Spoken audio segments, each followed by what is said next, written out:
Welcome to the Corporate Director Podcast, where we discuss the experiences and ideas behind what's working in corporate board governance in our digital tech-fueled world.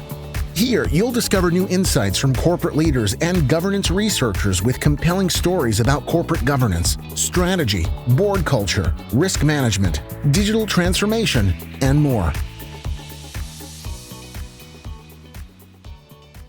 Hi, everybody, and welcome back to the Corporate Director Podcast, the voice of modern governance. My name is Dottie Schindlinger, Executive Director of the Diligent Institute, and I'm joined once again by my two amazing co-hosts, Megan Day, Strategy Leader here at Diligent, and Kira Ciccarelli, who's our Head Researcher for Diligent Institute.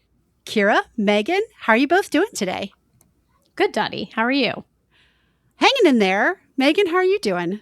Doing well, but I have a fun, I think, maybe interesting or unique topic that I want to get your take on. I wanted to talk to you both about a study I came across from Stanford. It's a Stanford Closer Look study called When Directors Need Direction. Great title.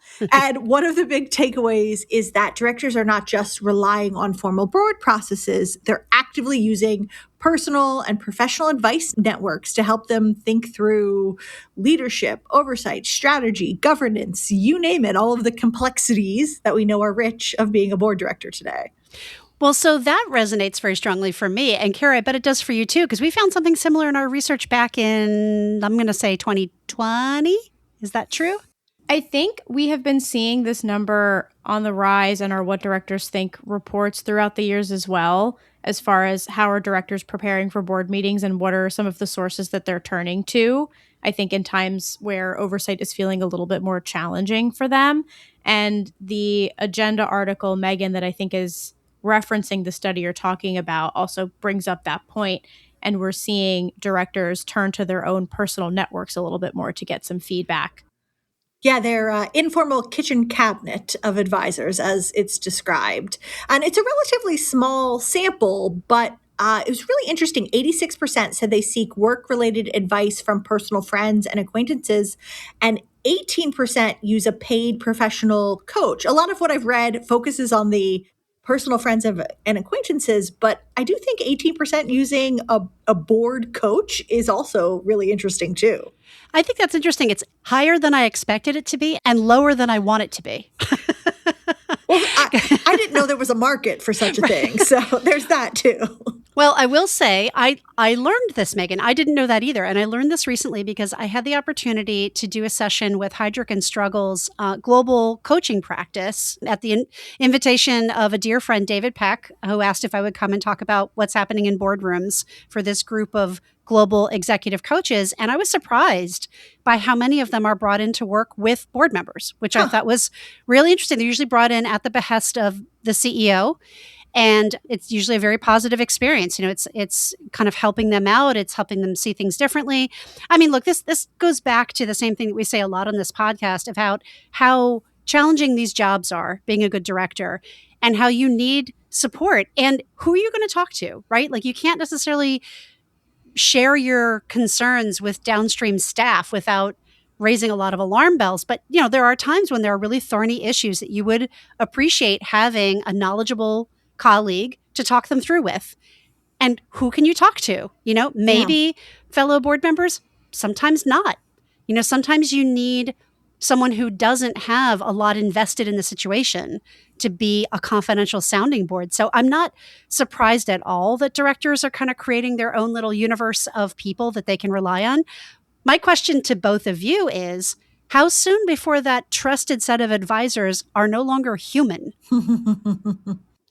Well, it's interesting you say that, Dottie, because I was actually a little bit surprised to see this article and this study and some of the findings, just because I think I'm in AI world so often these days. And our most recent survey findings of U.S. public company directors, where we were asking them about how they're using AI in their board work, a lot of them are using it to educate themselves on unfamiliar topics and kind of areas like cyber, or, you know, maybe asking AI questions about AI itself, and kind of using it to get a little bit smarter on new areas of oversight that they don't maybe feel quite so comfortable in.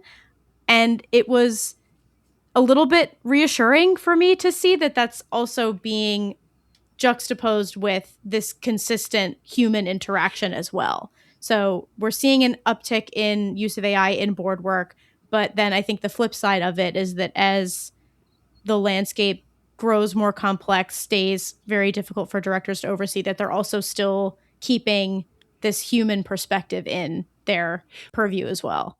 Well, it reminds me a lot of this conversation that I got to have with John Rodi, which we're going to air for you today. John is the co-leader of the KPMG Board Leadership Center. And I always love when I get a chance to talk to him because he's one of these people who can take very complex, nuanced, difficult issues and then break them down like, okay, here's the 3 things you need to know. So I really appreciate having the chance to talk to John. And we talked about a wide array of things happening in corporate governance. The idea for this conversation was, okay, we're beyond the halfway point of the year. At the start of the year, there was this laundry list of things that were on directors' plates as priorities. How's it going and what should be on the plate for the rest of the year? So we had a chance to kind of talk about a wide range of issues. But if I was going to form a kitchen cabinet for who I want to be able to call for my director service, John's at near the top of that list. Why don't we give it a listen and we can come back and talk about what we heard.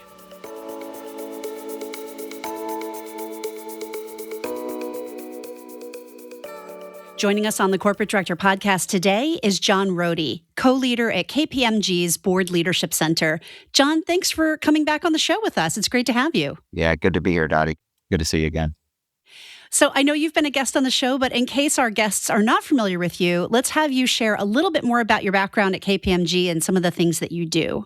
Yeah, so I am the co-leader of our Board Leadership Center at KPMG. Been with the firm for 34 years, also an audit partner as well. So good to be with you again, Dottie. It's great to have you. Well, I was excited to have you come join us on the show because now we're, kind of at the end of Q2. We're at the, beyond the midpoint of the year. And, this has been a wild ride. And it looks like the second half of the year is shaping up to be just as volatile and challenging as the first 6 months, if not maybe more so. So let's have you start us off with the big picture. From your perspective, what are the big issues and challenges that are shaping current boardroom conversations? Yeah, since we published our 2026 board agenda series back in January, we've seen really the convergence of a number of macro risks and business challenges become even more evident and more urgent in boardroom conversations, from geopolitical issues, AI's impact on business and workforce, cybersecurity risk, being amplified by AI, the fragmented regulatory patchwork, U.S., California, EU, for example, and really the uptick of investor activism really has kind of made the boardroom agenda more and more challenging. I mean, that's quite a list. Mm. That's not for the faint of heart. So let's kind of go a little bit deeper on geopolitical and macroeconomic risk. What are some things that you're seeing there? What are the things, the trends that you're watching? Do you have any practical takeaways for boards? I mean, that might not be a very fair question because it's such a big topic area, but what do you advise boards to think about? Yeah, the geopolitical landscape and the macroeconomic environment are just more volatile and challenging than it seems that we've seen in really generations, from the energy shock and the economic impact of the war in Iran, U.S. domestic energy base. We've seen this creates a challenge for boards. The Fed's in a challenging spot in terms of calibrating growth, inflation, employment. The recent period of near zero interest rates has probably obscured some weak strategic decisions by making capital so cheap for so long. With the cost of capital rising, companies will need to be far more selective about where they invest. Private credit, we've seen the concerns there. It grew quickly, relatively opaque, and now it's pretty concentrated. So it's maybe some key takeaways for boards to kind of think about. A couple of thoughts to share there is, thinking about supply chains as really more of a strategic asset. Companies are prioritizing friendshoring, nearshoring to build resilience. Balance sheet discipline has certainly returned. Levels of leverage that seemed acceptable a few years ago are now appear risky in a higher rate environment. Geographic investment decisions require that kind of political lens. And maybe last point I'll make on this topic is, speed.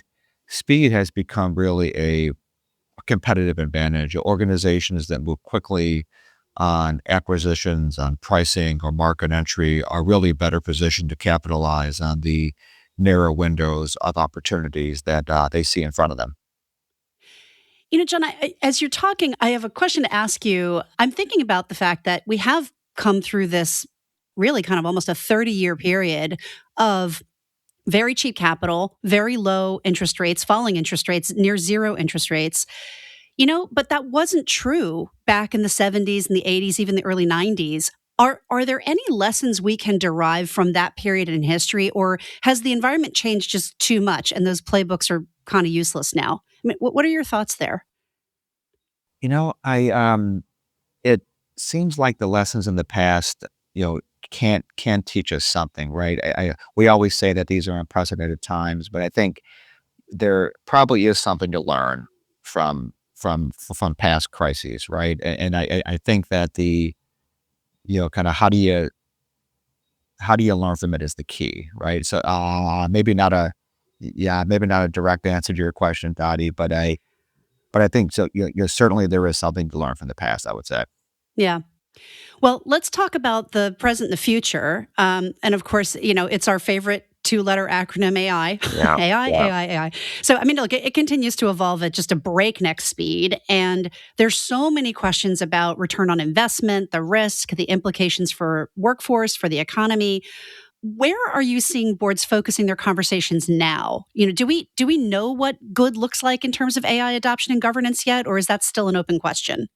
Yeah, this is the topic that boards want to discuss, right? And again, they're coming at it from a governance standpoint. What questions should boards be asking? And there's clearly intense pressure to show a return on the AI investments that companies are making, right? But the initial allure of AI, seeing tasks done in seconds versus hours is wearing off with the realization that more is not necessarily better.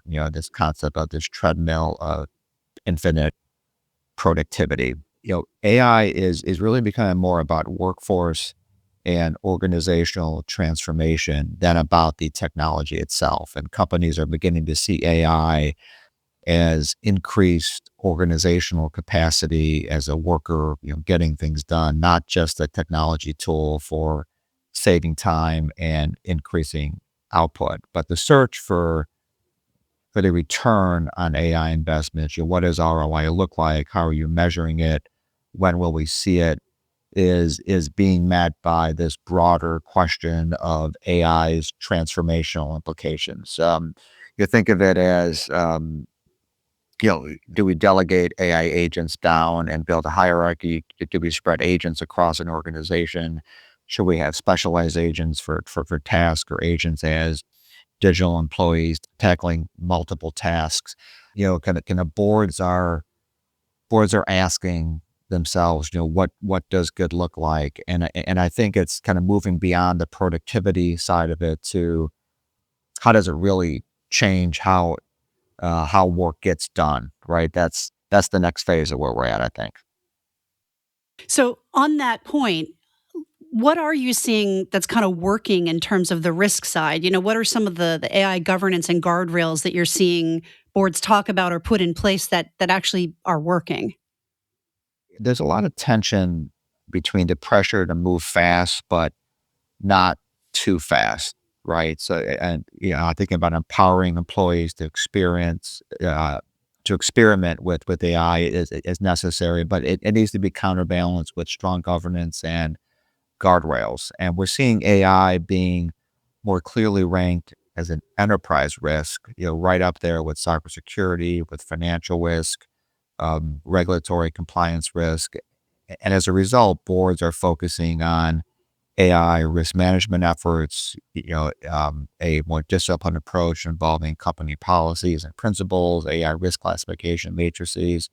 Maybe some key takeaways what we're hearing in our conversation with directors as far as key risks, legal and regulatory compliance risks for sure, kind of determining the company's baseline standard given the evolving patchwork of laws and regs, human in the loop, ensuring that judgment and accountability, still remain with people, not ceded to automated decisions, vendor and supply chain risks, data governance and security, brand and reputation risk. Those are kind of the key risk area focus that we're seeing. On that front, especially thinking about the regulatory side, the EU AI Act goes into full force August 2nd. Is that something that you're spending any time talking to American companies about? If they have European exposure, for sure, but other than that, not really a focus study. Yeah. Okay. That's fair. Let's go back to something that you said in your answer about cybersecurity, because of course that's been a top issue in boardrooms for 15 years, 20 years. But obviously, a lot is changing, right? AI is changing the stakes around cybersecurity. Quantum is coming faster than we sort of thought it was going to. So, how are cybersecurity conversations evolving in the boardroom? Are they evolving? Do they need to evolve more? Yeah, I mean, cyber is, probably right up there. I mean, and maybe goes hand in hand with AI risk, and boards are just rightly concerned about it. Just a couple of thoughts. AI generated deep fakes have become very sophisticated, very effective, but other factors have also intensified the boardroom focus on cybersecurity. You have nation states and cyber criminals that are working together. You have AI models are able to exploit major vulnerabilities and widely used systems. Think about Anthropic's Mythos, and which is potentially seen as too dangerous to release to the public. That could be a marketing ploy. Who knows? The timeline for quantum computing, just keeps accelerating. You have hackers and adversaries like China are harvesting encrypted data today, with quantum technology, and cyber risks really now extend beyond kind of those direct network attacks. You have vendors, contractors, suppliers, tech providers. So, the risks are there, and we've all heard the saying, it's a matter of when, not if it happens. So I think these issues keep boardrooms up at night for sure. When I think about cyber, though, it's tied very closely to what's happening on the regulatory front, right? Because, of course, a lot of the things that we think about and talk about around cyber all kind of evolved from rules that we needed to comply with, frameworks, standards, et cetera. So, look, it's a really complex picture in the U.S. right now. There seems to be a bit of a lighter touch around regulation, but not universally so. And there's a lot of regulation at the state level, even at the city level, that has become more complex to navigate, not easier to navigate. So I'd love to have you kind of just share with us, what are the things that boards should have on their radar in terms of regulatory developments? And does that differ by company, industry, or are there some things that are kind of universal? Yeah, from a boardroom perspective, Dottie, we're hearing an emphasis on treating regulatory risk as a strategic variable versus a siloed compliance risk, and that mission critical risk, including legal, regulatory compliance, be explicitly integrated into risk and governance processes and frameworks. And the regulatory fragmentation across the U.S., state, and global jurisdiction has become kind of a defining feature of the global business environment, really directly impacting decisions on where to grow and expand, how to structure products and safeguard data, where to incorporate, where to reincorporate, how to design governance and kind of control frameworks to withstand shifting or even conflicting, rules and regulations. That's great. I totally agree with you. I think, it is interesting how, as the regulatory picture changes, it's not necessarily making things easier. Right. It's just making things more complex and more confusing. So I want to shift gears a little bit and talk about the KPMG Board Leadership Center's work on how boards are engaging in strategy, which I find really interesting. I know at the start of the year in our research, we found, boards were telling us that they think overseeing strategy has gotten a lot harder. And they were telling us it's one of the most challenging areas for them to oversee right now, which we thought was a pretty interesting answer. So I'd love to hear what you've learned about the way boards are leaning in on strategy that looks different than in years past, where strategy was really kind of owned by management and the board just oversaw it. So what's changed? How does it look today? Yeah, for sure. So I think, gone are the days of the, 1 or 2 day offsite strategy discussion with the board kind of once or twice a year, right? And we're seeing this deeper level of board engagement and strategy with a particular focus on strategic execution along with, long-term strategy. Historically, boards have spent more time on long-term strategy, but oversight of kind of the execution of strategy has become increasingly important given the volatility and the uncertainty companies are facing in light of the issues that we've been talking about. Boards need to really help link strategy and risk, right? Challenge assumptions, monitor KPIs and key risk indicators, encourage pivots when a pivot needs to occur, help bridge the strategy gaps that management might be missing. And while the long-term strategy sets the company direction, kind of those, executing on the strategy helps ensure their survival and the value creation for an organization in the face of the real time shocks that we've been seeing. So maybe kind of last comment I'll make here is kind of boards engage in kind of challenging scenario planning to help stress test the long term strategy of an organization. But we're hearing that directors that the challenges that they face in this regard are real, right? So I Yeah. think it's kind of knowing when those red flags are there, challenging those assumptions of an organization. That's where boards are really being engaged more and more. Well, John, it is always so great to talk to you because you have this broad perspective, and so I always find it really fascinating. Is there anything else that you kind of have on your bingo card that you're keeping an eye on for the last half of the year? Any best and final thoughts?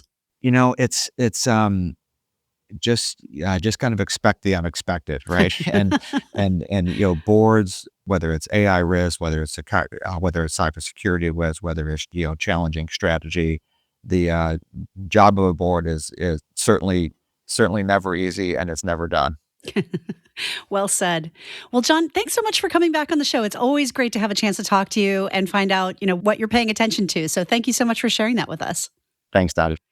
We've been joined today by John Rodi, co-leader at KPMG's Board Leadership Center. John, thanks so much for joining us on the show. Thanks, Dottie. Have a good one.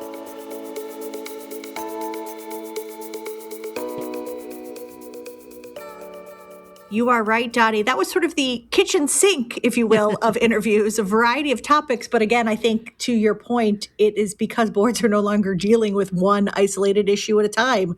Converging our geopolitical risks, AI, cyber, all of the things we talk about on a regular basis, and that's hitting the board agenda all at once. Megan, I totally agree with you. There's so much going on. Kira, I was curious to hear your take on this because I know you spend pretty much all of your time researching all these issues. So what were some of the things that you heard? Yeah, it's funny, the map of questions that went through in the interview kind of went directly in line with, oh yeah, that was on what directors think. Oh, that was at the top of the board agenda. That was, yeah. So I think definitely a pretty wide ranging list of concerns for the board. What stuck out to me the most, though, was the way John was talking about how boards are leaning in more on strategy and then how specifically they're doing that. And he basically boiled it down to two things, which is that they're looking for red flags more, and they need to revisit very deeply held assumptions. And those two tasks seems pretty daunting to me. And also, I think, provided more fodder for why we got the result we got in this year's What Directors Think. That directors told us that overseeing strategy was a particular challenge because at the time when we got that result, I found that very perplexing. I thought, what do you mean? Like, this is your core job. Like, why is that the thing that's so hard? But then, we had interviews and we clicked into it a little bit further and realized it's simply because there is new strategy and it's hard to measure, right? It really around AI. I also wonder too, it's something that didn't occur to me while I was talking to John, but it's occurred to me since. We're seeing the average tenure for CEOs go down. And I wonder if the board leaning in on strategy also has to do with they don't necessarily know how long that chief executive is going to stick around. And so they've got to be a little bit more in the flow of what's happening within the company than maybe they had to be in past cycles. And so they are not only really trying to understand how well the strategy that they all agreed to is playing out, but really the ins and outs of the strategy itself, so that if they've got to hire a new CXO, whether it's the CEO or CFO or another key position, they're in a position to really help coach and support that person as they get up to speed. I don't know what you think about that, but that was just something that occurred to me after we had this conversation. You bring up a really interesting point, Dottie, and I do think that is another layer of complexity to something that has been atop of what boards consider their core responsibilities, hiring and firing the CEO. But because of the speed of change and the other 9,000 other things happening inside the organization, it makes things much more complex. And also maybe that is why we're seeing what we're seeing with what came with the Stanford study. It's this idea of you need to build a portfolio of multiple points of view rather than just relying on one single source of input. And I think, because boards are being asked to move faster, see around corners maybe in ways that they haven't before, govern through unprecedented uncertainty, ultimately, judgment may be one of the most important assets that they have. And so how do you strengthen that? By talking to more people to try to see more perspectives, be it coming from AI, coming from a human. It's let's make sure that we have as many points of view going into making this decision as possible. Well, Megan, that absolutely resonates with me. It's one of the things we've been talking about. I mean, not to make everything about AI, but as we've been talking about AI in the boardroom, one of the things I've been really kind of harping on is I firmly am not in the camp of AI replacing the work of boards. I'm firmly in the camp of AI enhancing the work of directors. And what I mean by that is it is not a thought replacer. It's a thought enhancer. So it's a thought partner. You use it to get smarter about things, but human judgment still reigns supreme in the boardroom. I really just can't, maybe it's my own limitation and just where I am in my career, but I cannot imagine a day when shareholders will be at all comfortable with machines making these decisions and judgment calls on behalf of the company. I can absolutely foresee a day, and the days like yesterday, when shareholders demand that we use these tools to get smarter, to have better perspective, to have more nuanced arguments, to have more novel ways of approaching things. But at the end of the day, they want the human being to make the call, because if things go wrong, they want a human being to hold themselves accountable and to hold themselves responsible. They want someone they can sue. Let's just call it what it is. And I think that's fair. But I do think, it is really interesting as we think about all these pressures on both executives and boards. It's making things more volatile. It's making the roles themselves a lot harder. It's also making tenures shorter, at least in the C-suite, if not in the boardroom yet. And so, I can see strategy becoming a harder thing to keep your arms around and to stay focused on. Yeah, I'm reminded, as I so often am these days, of the conversation we had with Joe Hurd a little bit earlier this year, and the idea of continuous governance becoming the new norm. And pretty much everything I read these days is a little bit of directors raising the flag and saying, we're going to every different source for more information and for more input and for more data points. Absolutely. I mean, it even goes back to, so Joe is great at talking about that. I'm even thinking back, Megan, our very first guest on the show, Betsy Atkins, back in the day, her kind of bringing forth the idea of, you need to get the board out of the boardroom periodically and take them on a field trip to something completely unrelated to the business just to shake up their thinking. I mean, even 7 years ago when we started this show, that was a practice that was becoming maybe not the norm, but more in vogue, more in fashion. And I just think that's the direction we have to head. Anyway, lots to chew on. Now you're leaving me with a million more questions than I was thinking about 20 minutes ago, Dottie. And you're welcome.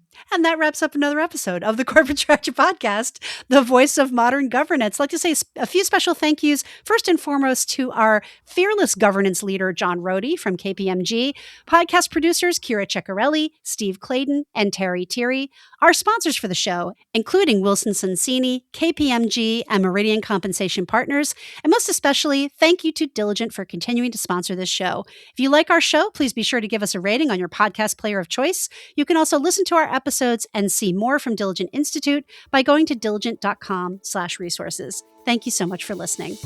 You've been listening to the Corporate Director Podcast. To ensure that you never miss an episode, subscribe to the show in your favorite podcast player. If you'd like to learn more about corporate governance and tools to help directors do their job better, visit www.diligent.com. Thank you so much for listening. Until next time.